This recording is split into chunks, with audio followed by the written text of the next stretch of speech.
All right, here we go. Adam Madarassy and Kaii Winkler. How are you guys doing? Fantastic. How are you? I'm doing well. Good. I appreciate you guys doing this. You guys have all of a sudden become the talk of the whole of America in terms of what you're doing. I think you've put yourselves on the map, which is outstanding. So congratulations on that. Um, Excellent work. First of all, I'll ask you, Adam, how did you and Kaii begin working together? Shortly after I started Eagle Aquatics, I actually had Erica Beine joining. And then like a couple months later, Kaii and his brother Finn joined because they used to swim together. So they just kind of moved over when Kaii, I think, was 11. So that's how it all began. And where are you guys based out of? We're Miami Shores. Miami Shores. So it's just like a community, basically. They have their pool, 25-meter by 25-yard pool, and then the shallow end where you can teach lessons. It's between Miami and North Miami, if you will. So it's more of a northern part of Miami. Yeah. So not like in the downtown area. So nice. Traffic's still bad, but well, I appreciate you guys joining together too. This is really interesting. I haven't really done a podcast with a combination of the swimmer and coach. So this is kind of new for me too. But Kaii, in terms of the work that you've been putting in and the results that you've gotten over the past couple of weeks, it's really taken the swimming world by storm. Your name is everywhere and people are talking about you. Has that been a surprise for you? Yeah, it's been kind of gradually getting like more and more attention recently, especially like after Winter Juniors kind of just picked up really fast, and yeah, it's really cool. Yeah. Well, why have you made these drops recently, you think? What's been kind of some of the factors that have gone into you taking these crazy drops? I've just been continuing to train harder and harder, and Adam's been working harder and harder, and we're just doing good. Pretty simple, man. That's it. Just work hard and get better. Adam, give me some more specifics here. So in terms of what are some of the things that Kai's been doing recently, give us some insights. All right. Well, as he nailed it on the head, consistency and hard work, it's obviously key. Right. There's no magic behind that. That hasn't changed over the decades. So obviously showing up and working hard is number one. But what we're main focus is technique. If you don't have a good technique, you're already limiting yourself how far you can make it. Yes. And obviously having a good endurance base and a good fundamentals that we can build up. Even when they go off to college, obviously the whole process is in mind where they progressively get better and better as they age up. All the way through college. So my goal is not for them to peak at 15 or 16 or even 18 years old. My goal is for them to be in the long haul. Right. So all that work is obviously part of the big process. So that was a big adjustment. I'm from Hungary, so if you know something about it, it's more yard-based mindset, which is absolutely great. Obviously, sorry, you see the results from that too. But coming to America, we did not do that. So that's a big adjustment, going from doing a lot more yardage and then all of a sudden do less yardage and still want to improve and get better. So that took me a lot of time to learn how to race in short course yards and, kickouts. That's literally started from zero. I love the fact that you said it's technique based. I think all great swimming begins with technique, and that's the foundation of fast swimming. So in terms of technique, you have to kind of pick a technique, I guess, in freestyle, because there are different ways to do it. I mean, there are sprinters that are swimming with bent arms, there's sprinters that swim with straight arms. So in terms of what you chose and what you're doing with Kaii, what are some of the fundamentals you work on? Obviously, high elbow catch, water, and then pulling yourself through. He is nice and slim and tall, so taking advantage of the long arms. The Slim Reaper. Yep, Mr. Slim Reaper. finishing the stroke all the way through. So obviously you don't want to finish early, take advantage of your length and finish all the way through. So why take 20 strokes if you can take 18?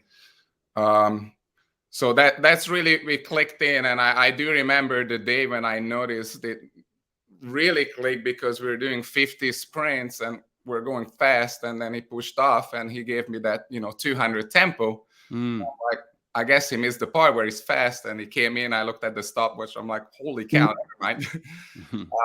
So it really got a feel of the water and how he can be efficient and moving his body through it. And it's not just showing on freestyle, but he can apply it in all the other strokes too. Nice. Mainly in the fly and backstroke, that's similar to the freestyle, obviously. Nice. So Kaii, let me ask you a question. There's been a lot of comparisons, I guess, to another young man who came onto the scene, David Popovici, a couple of years back, kind of took the world by storm. And I think there's been a lot of comparisons to him. Do you look at him in any way in terms of technically and some of the things that he's doing? Have you paid attention to what David's doing? Yeah, he's amazing. Kind of like my inspiration right now. So I think he's amazing, and I've actually like recently been, well, I don't know what it was, but he messaged me back, and I DM'd him like 3 months ago, and he responded, and it was cool to talk to him. So yeah, I see him a lot, and yeah, I think there's a comparison, and I think we swim pretty similar. Really? Oh, that's awesome. I'm glad you guys connected. He's a great guy. And he is responsive when he wants to be on social media to people that he connects with. And so that means he's got a lot of respect for you as well. It goes both ways. What are some of the similarities you think? Technically, you swim very similar? Yeah, like I've seen just watching his world record video, like the underwater footage, how far he reaches, and just the catch in general looks really similar. I see that he like knows how to finish his stroke really far through, and really maximize the length of the stroke. I haven't really gotten that far yet. Like I see him like completely finish it. I'm working towards that, but yeah, because I've seen my underwater footage from a couple meets, and yeah, I think it's pretty similar. Yeah, I love it. Adam, tell us, Kaii seems to have a good range too, very similar to David in that sense, got speed and got endurance. So where do you put your emphasis in terms of the season, and how have you approached the competitive season, in terms of like what you're aiming for? Are you aiming for a great 200? Are you aiming for 100 and hoping that we can have speed and endurance on both sides? Like, what do you look for, Adam? Well, there's a good saying in Hungary: if you're good at the mile, you're gonna be good at every other event. There is a saying. Yeah, it's been around for a while. Yeah. So that's kind of the idea, not necessarily training for the mile, but if you train for a 50, it's unlikely you'll be able to swim a good 100 or 200 even. Right.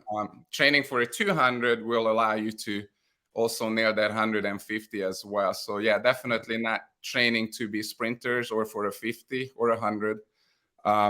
So as I mentioned, having that good endurance base is important. So definitely training to be able to swim longer events too. We just attacked the 500 free last weekend. He hasn't had a chance to do a long distance swim tapered in a while. So we dropped like 25 seconds from his previous swim. Wow. So it's been a while. So it was nice to see him raise that. So yeah, rather aim for longer distance, because even when you're sprinting and do short distances, once you go to college and you have prelim finals and relays, that's not a sprint event. You have 4 days or grueling battles. So you got to be able to finish strong on the last day. And just like on a USA swimming meet, coming back for finals after swimming 7 events, prelim finals, that being tired is not an excuse not to swim fast. So we're training obviously to be able to handle all that load. And even when the body feels tired and it's hard to get out of bed, still have the mindset and the ability to to get up and go best time. So that's what we worked on every day at practice. That's why people, when they're tired, they don't stop training. They keep pushing. Yeah. And just to get back to the technique, the two things more specific that we work on with Kaii on his freestyle is, one is the finishing the stroke, especially the right arm is a little bit shorter than what he can get out of it, and the head position. He used to breathe and lift the head up much more, so we're trying to keep that in line so he's not getting out of that perfect streamline position when he's breathing. But his breath is nice and quick, so obviously that's beneficial. Tell me about that. That's really interesting, because I love talking technique too. So Kaii, when Adam, your coach, is telling you, hey, you're pulling your head up too high on the breath, or maybe you're not finishing the stroke, like what are some of the cues that he's telling you to think about? I just see, whenever I'm swimming, I just see him go like this, and it means keep your head aligned. Stay flat. Yeah. Yeah. Right. One eye out, one eye in. Right. Right. And then in terms of the right side, why do you think there's an imbalance where you're pulling up a little short on the right side?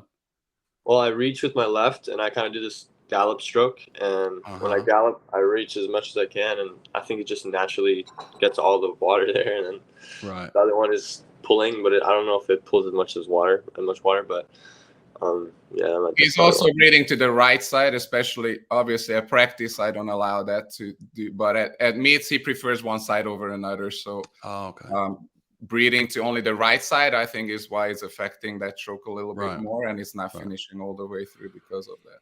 But you promote, you make him breathe every 3, so he's able to do that as well and switch it up if needs to. But when you only breathe the one side, you put more pressure on one shoulder, plus you're gonna be more sideways.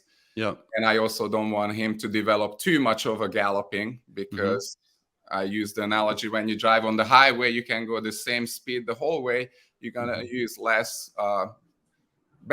gasoline than if you speed up, slow down, speed up, slow down. So when you gallop, you kind of pick up a speed and then you fall back down. So trying to maintain the same speed with the same tempo is probably more efficient. Excellent. Kaii, you've had a couple of swims that have really kind of hit and surprised a lot of people. What's the swim that has been the most surprising for you over the last couple of weeks? I think the one I just found was really surprising for me. Which one? I just went 41.96, and I was just really excited about them, because I really wanted to dip under 42. That's a big milestone. Yeah. I mean, it's still kind of sinking in. Like I really like. It's just awesome, and I was like at the meet for like 30 minutes just before the race, just thinking, just in the zone, like I can do this. Like I know I have the speed. I dropped 0.2 in the 50. Like if I can drop 0.2 in the 50, then I could do it. So I love it. What about the long course swim where you dropped to 48, man? That was kind of the one that got you on the radar, with everybody's like, oh damn, who's this kid dropping 48's long course? Yeah, that one was good. The 2-hour pro series was a really fun meet. It went really well. Felt good. Like it was the taper. It was the first taper. So kind of felt better than this meet just now, and yeah, it clicked. Do you approach things differently between the long course and the short course? I mean, you've gone 48, a couple of weeks later 41. Is there any different approach to how you attack your races? Sorry, can you say that again? I just got a call. Oh, okay, yeah, I saw that. In terms of the mentality or the way that you strategize for the long course to short course, because you've gone 48, now you've gone 41, so you've had success on both sides. Do you do anything differently when you're approaching the long course or the short course? I kind of have my same race strategy for almost every 100 I swim. I honestly just give it almost all out on the first 50. 95% effort, and then I just come home with all I got. Nice. What about you, Adam, in terms of talking through the race strategy with him? How have you come up with a plan to get these drops like this? Well, we worked around what he's doing, so obviously not wanting to change so much that what he's been used to and accustomed to. So we work on learning the body too, so he's very well aware of his body, his speed, and all that energy levels, putting 95% in versus 100 and the difference. So it's very easy to talk about that stuff because he understands it and knows exactly what he needs to do in order to get there. So we've been just playing around with it and trying out different things. And then we go with the one that feels the best and gives us the best results. It's 100. It's much easier. The 200, obviously, been working on much more. Having the mindset towards a 200 versus 100 and the freestyle was the first step that we had to overcome, because when you go into it, it's more like, okay, it's going to hurt more or save up a little bit till the end. So getting in that mindset for a 200 was the first step, and then learning how to swim it is another one. So we haven't figured out a perfect 200 swim yet. So still playing around with it, how to swim it, but getting closer and closer, and you learn by trial and error, and you can look at all the results and then adjust it for the next one and see how that one goes. Kaii, where do you feel most comfortable right now in terms of a particular race, and maybe even short course to long course? Is there one race where you feel most comfortable? 100 freestyle. Long course? Yeah. Yeah. Okay. Beautiful. I love it. I love it. What was your plan going out then in your 100 freestyle? So do you have an idea of how fast you want to go out in and how fast you can come back in? Because there's a lot of play between how fast do I go out, how fast can I come home. And a lot of people talk about Popovici and his second 50 and what he's doing there. And I know throughout the summer he was playing with kind of the front end and deciding how much he could give and how much he could return. So are you playing with the same system now? I never think about splits when I swim, but I know I need to go out and pretty fast, like 23 low. And yeah, I just don't think about splits. I think about my effort level and how I feel like through the water. Like it's a smooth fast, and then on the way back it's usually like a sprint fast. So my tempo gets a little faster. The power of the stroke gets a little like, yeah, it's all kind of increases on the second lap. Everything I do is like just a little bit stronger and faster on the second lap. So you're trying to control the length a little bit. You're trying to control the tempo of both your arms and your legs, right? So you're not over kicking it necessarily. Yeah. You're getting into a flow kind of with your technique. So it's basically kind of setting up and hitting the speed as fast as you can without kind of gritting your teeth and really digging in. And you're doing it with breathing, right? Yeah. Right. Okay. I like it. I like it. Adam, when you watch the 48 and you play it back, where can you make improvements? I mean, obviously we want to take this next jump, continue to take more jumps forward. Paris is around the corner. People are talking about Kaii now to maybe be a contender for this Olympic team, in a year from now, which certainly is a possibility. So where do you see the improvements in his 100 freestyle long course? All the little things I think we can always improve on. I think the diving can be a little more efficient or faster or quicker a little bit. We put a lot of emphasis on the kickouts, especially after the turn. At this level, there's huge waves coming in when everybody is going really fast together. So finding the right number of kickouts and the ability to do more. We are at, I think, 5 right now. So we're working on being able to get out to the 50-meter on the way back and go under those waves and not get caught in it.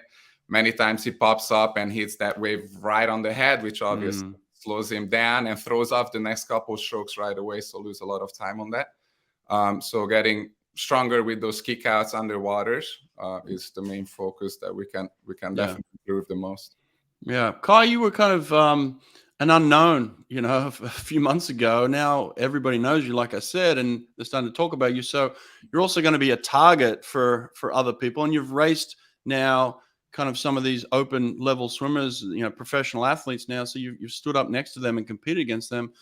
How do you feel kind of being now somebody that is recognized, somebody that is thought of and maybe even targeted in terms of trying to take you out, Yeah, I try not to think about any of the social media or anyone faster, anyone bigger. I just do my race, and obviously sometimes I get nervous, but whenever I get behind those blocks and I'm on the blocks, I'm focused, I'm ready, so it's fine.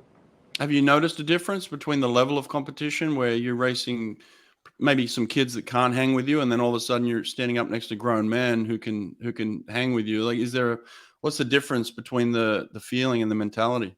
Well, yeah, I mean, I definitely feel pretty calm. Like at this senior champs, I knew I didn't really have much competition in all the freestyle events. Right. But at the pro series, like I definitely have a different feeling towards it because I know I'm gonna have to give it up my all, and even then, I'm still probably gonna get beat. So it's gonna. Yeah. It was fun to race some real competition, and Yeah. I really like it. Yeah. I'm not even going to ask you, Adam, the stupid question of, is Paris a consideration? Because it is now. It has to be, right? Like, it's just the way it's going to be. So it has been even before. So okay, good. All right, well, good. I'm not going to say this is a stupid thing then. So it is. So in terms of that, then what's the plan for the next 12 months in order to get to that point where he is a contender? What are we looking at the next 12 months in terms of, I don't know where you're at with schools and deciding on, where you're going to go in the future, and all that sort of stuff starts to play into this now. And there's a lot of distractions over the next 12 months. So Adam, how do we keep him away from the distractions, but also allowing him to be able to progress into the future of his life as well? You know what I mean? Yeah, absolutely. Well, obviously a lot of communication and talking about obviously the negatives that make sure we address that we don't need to acknowledge. And as he mentioned before, he's not paying attention to any of that, because why pay attention to negative stuff that doesn't help us get better? So that's Right. not productive. We don't spend time on that. So we focus on ourselves and what we need to do to get to where we want to be. Right.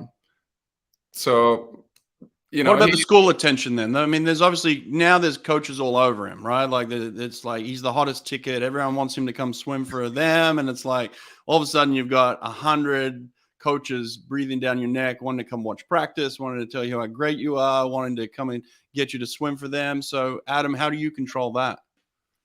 Well, we got through that already, so luckily it's kind of settled down by now. Obviously last July when they opened it up, that was crazy, but we just made sure that figure out what are the 5-10 schools that you might be interested in talking. And obviously if you don't want to go somewhere, it's not rude to say no, but you're saving yourself time, you're saving the coaches time to not 100%. if you don't want to go there. So we made Great sure message. we're not obviously having our life being taken over this, and make it as easy as we can on ourselves. So we just kept it simple. If we're interested, we'll let them know. If not, then we'll let them know. Perfect message. We just dealt with that. Obviously, his dad helped out at home to take some load off of him to help respond and all that stuff. So we obviously didn't let that affect our training. Yeah. And when coaches come to visit, that I think it helps more than hurts, because they're even more paying attention to do a good job and pay attention and do the things right. So that's not distracting to us at all. Nice. Where are you at with it, Kaii? Have you picked a school already? No, I'm undecided right now. Okay. So am I allowed to ask who's in the top 5? Yeah. I really like NC State, ASU, Texas. Maybe even I haven't even visited Cal, but I'm still open to visiting. Yeah. I mean, I have time, so. Have you done any visits yet? Yeah, I did Florida. I did Texas, ASU, NC State, and yeah, that's so far I did. What's the biggest consideration for you in terms of where you think you want to land? What are the top 3 or 4 things that you are trying to check off? Just having a click with the coach, Right. just liking my overall environment, just feeling happy, just feeling comfortable. Yeah. Is it a consideration in terms of weather or anything like that? Like I couldn't go and live in a place where it snows 6 months of the year. You know what I mean? Like, so you want to go somewhere warm? I don't know. I don't know. I don't know. Doesn't matter. Yeah. What about the NCAA's is on this week? Are you going to pay close attention to kind of the results of that? How do you judge that? Yeah. I'm really excited. I watched the girls NCAA's, and it was really cool. So yeah, I'm really excited to catch along with the times. Really excited for the 150. Maybe see what Jordan Crooks can go in this 53. Yeah, it'll be quick. Yeah, and yeah, I'm just excited to see all the times. So tell me this last question on this whole, college experience thing. When do you think you'll make an official decision? Within this year, later this year, I guess. Later this year. Okay. Yeah, perfect. Well, good luck with that, man. I hope it goes well for you, and I'm sure you'll, find the best school for you. And you got a lot of people, who want you to come swim for them. So you got some good choices. It's always nice to have choice. You know what I mean? Yeah. So that's a good thing. Adam, do you have any say in this in terms of where he goes? How much influence do you have on this? I tell my opinion, but I'm straightforward. They have to find what's the best fit for them. As he said, you can create chemistry. So you can have the best team, the best coaches in the world. If the swimmer is not having that chemistry, they're better off, working in another place. So I tell them my experience or my thoughts, but I also tell them do not choose based off that. Yeah. They need to figure out what's best for them, because they're the one that spent 4 years there and go to practice every single day. So they need to find a school where they're happy to go to, and that will give them the best chance to reach their potential. Yeah. If you walk into a place thinking about, oh, what if I would have gone there, then you already failed.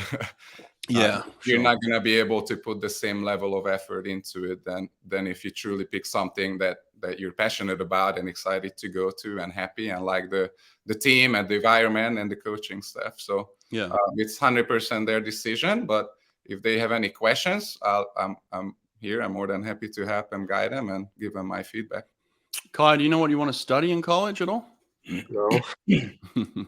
Still figuring that out too. That's good. Well, you got time for that, plenty of time. But the reason why I asked that is, maybe you look at a college based on what they might offer in terms of academically. So that could be a consideration for some people as well. So yeah. Okay, interesting. What's next? I mean, you've just gone through this cycle. You've had some fast swimming. In terms of going into the summer now, Adam, what's the plan over the next few months in the lead up to the trials? Well, we take this week a little easier, recover the body, and then back into training. What does the training cycle look like? Let's say for the next few months, how many times a week is he in the pool? How much gym is he doing? Give us just kind of a weekly snapshot. Okay. Yeah, we train every afternoon, Monday through Friday, Saturday morning, and then Tuesday, Thursday morning, we also swim. Okay. They also do 5 dryland workouts. So Monday through Friday, every afternoon, they do a dryland session too, which we have our dryland coach and special program, Coach Eric with the Swim Strong Dryland. We actually mentioned it. He'll be on your podcast next week. Yep. So you'll definitely get to hear more of that aspect of the program. But obviously, that's a huge benefit of the team and all the swimmers and the accomplishments. So I highly recommend people tuning in and listening to that. Yeah, we're going to dig into the strength and conditioning of Kaii Winkler a little deeper. We're going to. People have questions on that stuff. Oh yeah. And it's more than just giving them, a dryland workout. He works with them. Yeah. Other aspect, nutritionist and mental training and all that stuff. So it's a big package, not just give me 10 push-ups kind of thing. So it's a huge, great asset to have. Yeah. So we got about 10 weeks training ahead of us before we get ready for Indianapolis. So obviously not going from 0 to 100. So we'll spend 1 week getting back into it and then attack that 9 weeks of training. Yeah. Nice. Yep. Awesome. I love it. Yeah. Okay. That's good. Next season, we'll probably add more training sessions too. Okay, all right. So you're at 8, so you might add a 9th. Is that what you're saying? Yeah, we'll probably jump in 2 more times. Oh, he's okay. homeschooler, so that's a huge benefit, and we're gonna take advantage of it. Well, he seems happy about that. He's very happy. Oh, he's thrilled to hear this. Yeah, congratulations. But yeah, if you wanna go to Japan, then we gotta obviously increase that. So yeah, Kai, you've had dreams of Olympics over the past few months, I'm sure, in terms of it's becoming realistic. When did you have your first Olympic experience? What's the first Olympics that you remember watching? Olympic experience. I was always watching the Olympics. What's the first one you remember? I don't remember watching. Did you watch Rio? I did. I don't know, because I was so young. I was just always watching on TV, and it wasn't always swimming, but whenever it was swimming on, my dad would put it on, and yeah, I was just watching every sport. It was just so fun to watch every sport, and it was interesting. I was really young, like, yeah. Do you have any American heroes, people that you've looked up to? Yeah. Michael Phelps, Caleb Dressel. Caleb, yeah. Yeah. Just all the Nathan Adrian.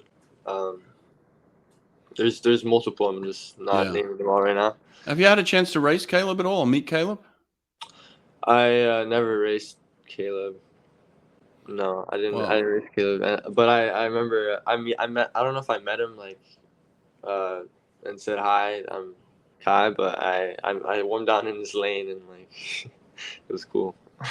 Well, it sounds like you're going to get a chance to really race Caleb soon. You'll step up on the blocks next to him and try and qualify for a team where you get to represent your country. So that's going to be a pretty cool experience to come full circle of somebody that you've admired, looked up to, and maybe watched, and now you're going to be standing next to them, not only competing against him, but competing for a spot either with him or maybe even taking his spot. You know what I mean? Like, that's competition. So that'll be pretty cool. Yeah. It was. I was really excited to see that he's back in training. I just randomly just chilling on one day, and then I saw him swim swam. Caleb's back in training. It was cool because he hasn't. How long has it been? Yeah. I think he took a year off, where he went away from the sport, and that's part of the pressure of swimming at the top too. Is like, once you get to that point, and that's kind of my initial question to you is, how have you received all of this attention? Because you go from nobody really knowing who you are to all of a sudden getting a ton of attention, and then you get to Caleb's level, and it's like, well, you're the next Michael Phelps. We need you to win all these gold medals, and then all of a sudden the pressure becomes incredible. People start throwing money at you, things like that. So it grows as you progress through this sport, and you're going to be one of those guys that eventually will be in a position just like Caleb. You're going to be one of the top swimmers in the NCAA. You're going to be one of the top swimmers in America. You're going to be representing your country. You're going to be winning medals, and all of a sudden your life is going to change really drastically. And I think it's I can see your future. You know what I mean? That's where it's going. So you better start to Thank you. You better start to kind of accept that future. You and Adam together is like, you're going to be a superstar, and your life's going to change drastically. It's just written. I can see it. I can see by the way you swim. I can see by the way you and Adam plan and work together. You're going to be a superstar of the future. There's no doubt in my mind.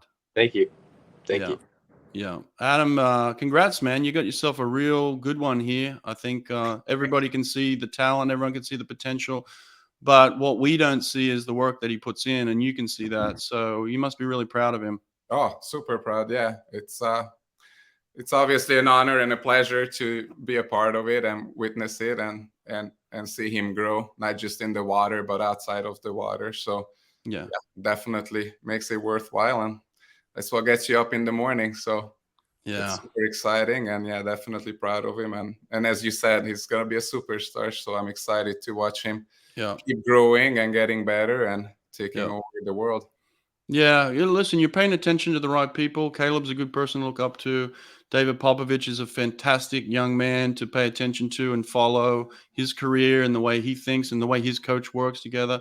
I highly recommend you guys listening to my podcast that I did with his coach. It's a great snapshot, very, very similar to what you guys are talking about here in the progression of David Popovici. So actually watched it already. yeah, it's very good. So I think I might watch that. Yeah, you need to watch it, and then listen to some of the early conversations I had with him. It sounds very similar to the ones I'm having with you. So over the next couple of years, hopefully you guys can come back on the show and we can talk about the growth that you've had and the success that you've had, and we can certainly grow together in that.